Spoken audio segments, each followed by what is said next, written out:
प्यारे बच्चों, सुप्रभात। आज मैं आप लोगों को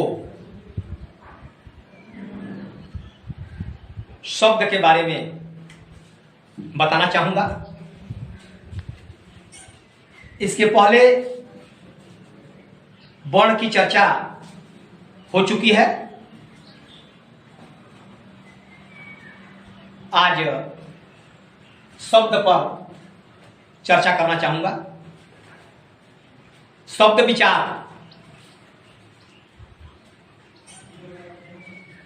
शब्द विचार में सबसे पहले हम चाहेंगे कि बताना चाहेंगे कि शब्द क्या होता है, शब्द किसे कहते हैं, व्हाट इज वर्ड। दो या दो से अधिक वर्णों के सार्थक मेल को शब्द कहते हैं। वर्ण का तात्पर्य अक्षर से होता है, उसी को इंग्लिश में लेटर भी कहते हैं। सार्थक मेल का मतलब होता है सही उसका क्रम। निरर्थक मेल हो जाएगा तो उसका कोई अर्थ नहीं निकलेगा। तो सबसे पहले आप ये जानिए कि शब्द क्या होता है, शब्द किसे कहते हैं। शब्द से आप क्या समझते हैं? दो या दो से अधिक वर्णों के, अक्षरों के सार्थक मेल समुदाय को शब्द कहते हैं। शब्दों को बांटने के मुख्यतः तीन आधार हैं। बनावट के आधार पर,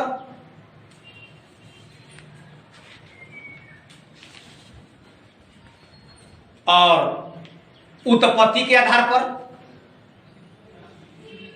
तथा प्रयोग के आधार पर। बनावट के आधार पर शब्दों के तीन भेद होते हैं।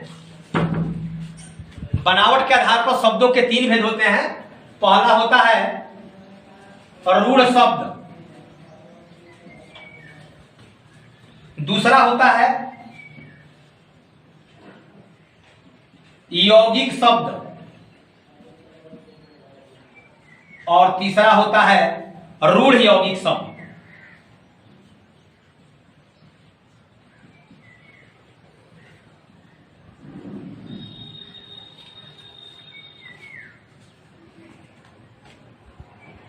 बनावट के आधार पर शब्दों के तीन भेद होते हैं, उसे व्युत्पत्ति के आधार पर भी कहते हैं। पहला रूढ़ शब्द, दूसरा यौगिक शब्द, और तीसरा रूढ़ यौगिक शब्द। और मैं चाहूंगा कि रूढ़ शब्द क्या होता है। रूढ़ शब्द किसे कहते हैं? रूढ़ माने कठोर। रूढ़ शब्द वह शब्द है जिसको तोड़ने या खंड करने पर दोनों खंड बेकार हो जाते हैं, उससे कोई अर्थ नहीं निकलता, अर्थात खंड निरर्थक हो जाते हैं, रूढ़ शब्द कहलाते हैं। यौगिक शब्द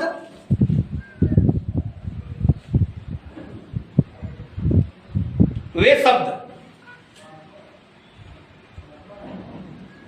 जो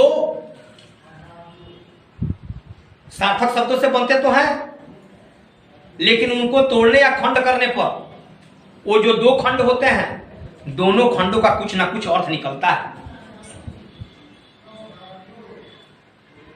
यौगिक शब्द कहलाता है। और रूढ़ यौगिक शब्द, इसे योग रूढ़ भी कहते हैं। इन शब्दों को तोड़ने पर या खंड करने पर ये अपने मूल अर्थ को छोड़कर विशेष अर्थ व्यक्त करते हैं। उसी तरह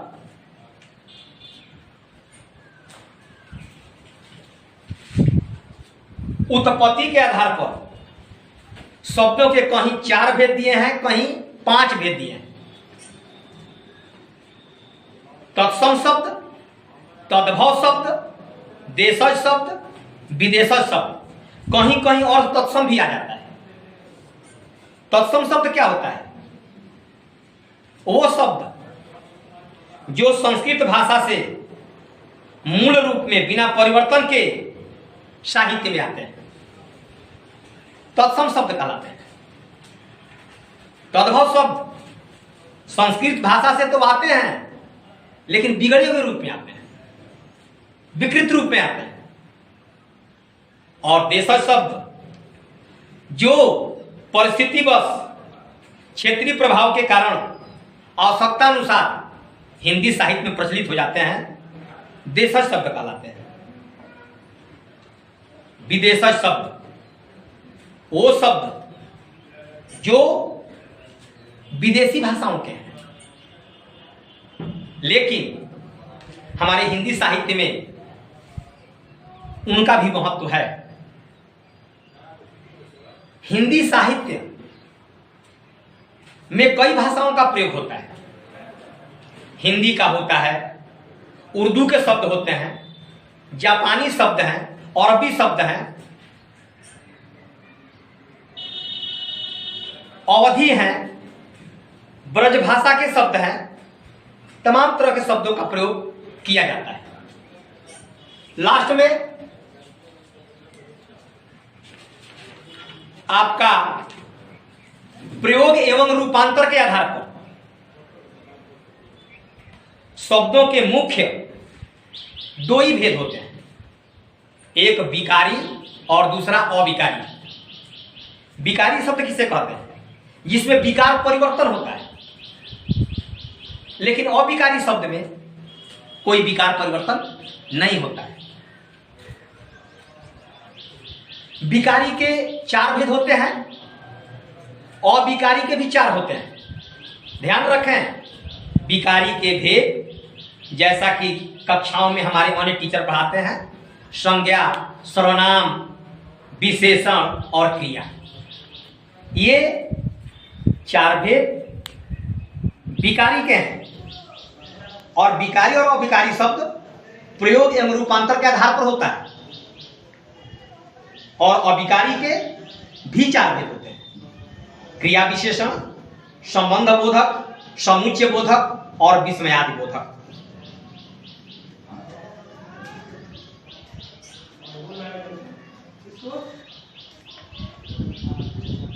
अब इसके विस्तार में अगले दिन मैं इसकी चर्चा करूंगा।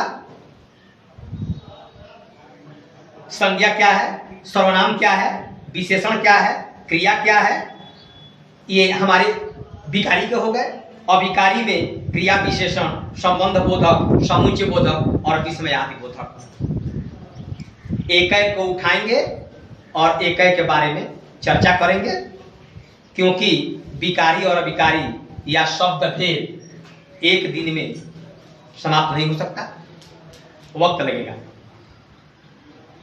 धन्यवाद।